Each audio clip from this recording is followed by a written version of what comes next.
అదే RTV app వార్తల్ని క్షణాల్లో చదివే అవకాశం ఉంటుంది. ఒక న్యూస్ పేపర్, ఒక టెలివిజన్ ఛానల్ మీ చేతుల్లో ఎప్పుడూ ఉంటాయి. రాష్ట్రంలో కూటమి ప్రభుత్వం ఏర్పాటయ్యాక ఏడాది తర్వాత తల్లికి వందనం కార్యక్రమాన్ని చేపట్టింది. అయితే ఈ నేపథ్యంలో తల్లుల్లో కూడా ఆనందోత్సాహాలు నింపుతున్నాయి. ఏదైతే ఒకే కుటుంబంలో ముగ్గురికి అంటే చిరు వ్యాపారం చేసుకొని జీవించేవాళ్ళు, అదేవిధంగా తన భర్త కూడా పనికి వెళితే కానీ పూట గడవని పరిస్థితి. ఇలాంటి పరిస్థితి నేపథ్యంలో వీరికి ముగ్గురికి అంటే ముగ్గురు పిల్లలు, వీరి ముగ్గురు పిల్లలు కూడా చదివించుకోలేని స్థితి ఉన్నటువంటి నేపథ్యం.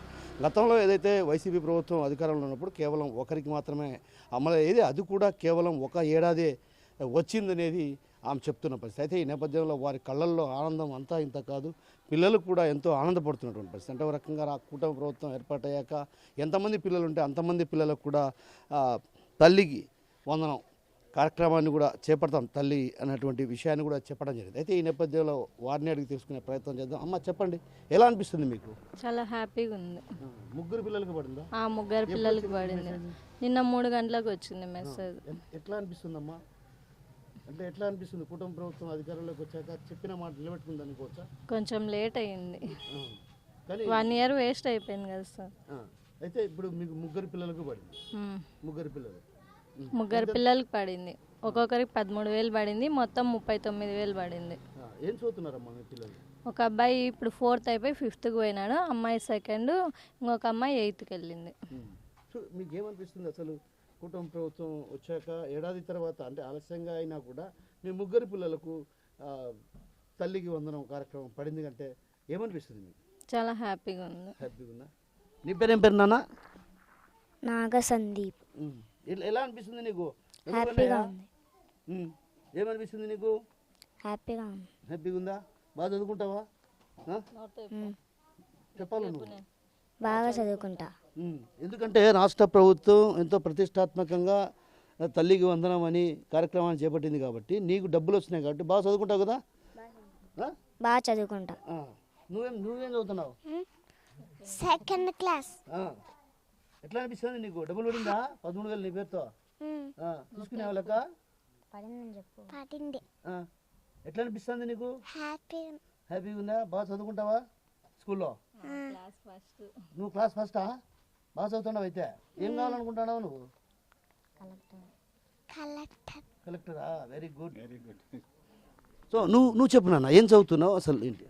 8th క్లాస్ చదువుతున్నాను. ఏ స్కూల్ నాన్న? శ్రీ సాయి విద్యానికేతన్.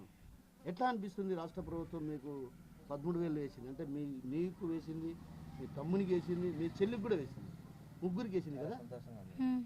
ఏమనిపిస్తుంది నీకు? చాలా సంతోషంగా ఉంది. చాలా సంతోషంగా ఉంది. బాగా చదువుకుంటావా? ఏం కావాలనుకుంటున్నావు నువ్వు? టీచర్ కావాలనుకుంటున్నావా? Good, very good.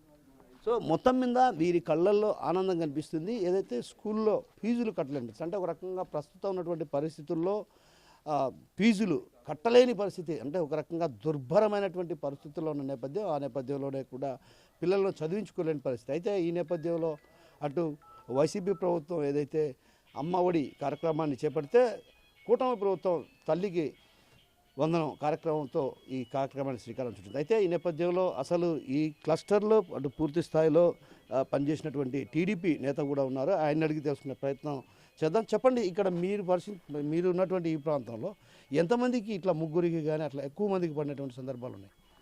నా పేరు సానపిరెడ్డి రవిశంకర్ రెడ్డి, తెలుగుదేశం పార్టీ క్లస్టర్ 4వ నెంబర్ క్లస్టర్ ఇన్ఛార్జి కన్నా. ఈ ఏరియాలో మా ప్రీతం నాయకుడు చంద్రబాబు నాయుడు గారు ఇచ్చిన బాబు షూరిటీ, భవిష్యత్ గ్యారంటీ, సూపర్ 6 అనేక కార్యక్రమాలు, చాలా ఇండ్లు ఎన్రోల్మెంట్ చేశాము. అర్హులైన వారందరికీ కొన్ని ఇళ్లలో 3 వచ్చాయి, కొంతమందికి 4 వచ్చినాయి, కొంతమందికి 2 వచ్చాయి. బాగా ఫుల్గా సక్సెస్ అయింది ఈ ప్రోగ్రాము. ఇక లేట్ అయినా లేటెస్ట్గా ఉంది. గతంలో జగన్మోహన్ రెడ్డి గారు ప్రతి ఇంట్లో ఒక బిడ్డకు మాత్రమే ఇచ్చేవాడు. ఈరోజు మా నాయకుడు ఏదైతే మేనిఫెస్టోలో అనేక తెలుగుదేశం పార్టీ ప్రోగ్రామ్స్లో గట్టిగా ఘనంగా చెప్పి మాట మీద నిలబడతాను, మీరు ఇళ్లలో ఎంతమంది ఉంటే అంతమంది పిల్లలకి నేను తల్లికి వందనం కింద డబ్బులు వేస్తాను వారి అకౌంట్లో, వారి పిల్లలు బాగా చదువుకొని ప్రయోజకులు కావాలని ఆయన ఆశించాడు. ఆయన ఆశయంను మన విద్యాశాఖ మంత్రి లోకేష్ బాబు గారు నెరవేర్చారు. అలాగే ఇప్పుడు స్కూళ్ళల్లో కూడా మంచి నాణ్యమైన సన్నబియ్యం భోజనం పెడుతున్నారు. పిల్లలు కూడా చాలా సంతోషపడుతున్నారు. మధ్యాహ్న భోజనం పథకం కింద విద్యారంగాన్ని దేశంలో కేరళను మించి ప్రతి ఒక్కరూ చదువుకోవాలా, ఈ రాష్ట్రంలో నిరాక్షరాస్యులే ఉండకూడదు, ప్రతి ఇంట్లో అక్షరాస్యత అనేది ఉండాలనే దృఢ సంకల్పంతో ఈరోజు మా యువ నాయకుడు విద్యాశాఖ మంత్రి లోకేష్ బాబు గారు పనిచేస్తున్నారు. అలాగే నాతో పాటే సుబ్బరాయుడు అనే బీసీ కులానికి చెందిన అతను నాకు సహకరించి ఈ ఏరియాలో బీసీ కులంలో ఓట్లందరినీ ప్రభావితం చేసి దాదాపు 200 పైగా ఇక్కడ ఓట్లు సాధించగలిగాం. గతంలో ఇక్కడ వైసీపీ ఉంది, మేము పట్టు సాధించుకున్నాం. ఈ పట్టును కూడా నిలబెట్టుకుంటామని సందర్భంగా చెప్తున్నాం. మీరు చెప్పండి, అసలు ఈ పిల్లలకు అంటే ఒక రకంగా ఇక్కడ ఉన్నటువంటి వీళ్ళు చిరు వ్యాపారులు, వ్యాపారం చేసుకొని జీవనం సాగించేటువంటి వాళ్ళకు ఒక్కసారిగా 39,000 అంటే ఒక రకంగా పిల్లలను కూడా చదివించుకోలేని స్థితి. ప్రస్తుతం ఉన్నటువంటి పరిస్థితుల్లో ఏంటంటే స్కూళ్ళల్లో చదివించుకోవాలంటే లక్షల ఖర్చు పెట్టాల్సి. సో అయితే ఈ నేపథ్యంలో కాస్త ఊరటనిచ్చినట్లు అనిపించదు. చాలా ఊరటనిచ్చిందండి. ఒకరికి వచ్చే పిల్లలకి ఇప్పుడు ముగ్గురికి వచ్చిందంటే చాలా సంతోషము. అది మా తరఫున రావడము ఇలా ఈ ముగ్గురు పిల్లలకి అనేది వచ్చిందంటే చాలా సంతోషంగా ఉంది. మేము చేసిన ఫలితంగా ఇది మేము చంద్రబాబు నాయుడు గారు కానీ నారా లోకేష్ గారు కానీ చాలా ధన్యవాదాలు చెప్తున్నాం. వాళ్ళు చెప్పిన మాట నిలబెట్టుకున్నారు. ముగ్గురు పిల్లలకు వచ్చింది కాబట్టి చాలా సంతోషంగా ఉంది. 222 బూత్ ఇన్ఛార్జ్ సుబ్బరాయుడు. సో మొత్తం మీద తల్లుల్లో ఒక రకంగా ఆనందోత్సాహాలు నింపుతున్న పరిస్థితి ప్రధానంగా కనిపిస్తుంది. ఏదైతే నిన్నటి నుంచి కూడా తల్లికి దీవెన కార్యక్రమంలో భాగంగా కూడా ఆ కార్యక్రమంలో భాగంగా కూడా కడప జిల్లా వ్యాప్తంగా కూడా పలువురికి కూడా ఖాతాలో పడ్డాయి. మరికొంతమందికి ఖాతాలో పడిన కొంత సాంకేతిక కారణాల రీత్యా డబ్బులు పడలేదన్నటువంటి విషయాన్ని అటు విద్యాశాఖ అధికారులు కూడా చెప్తున్నారు.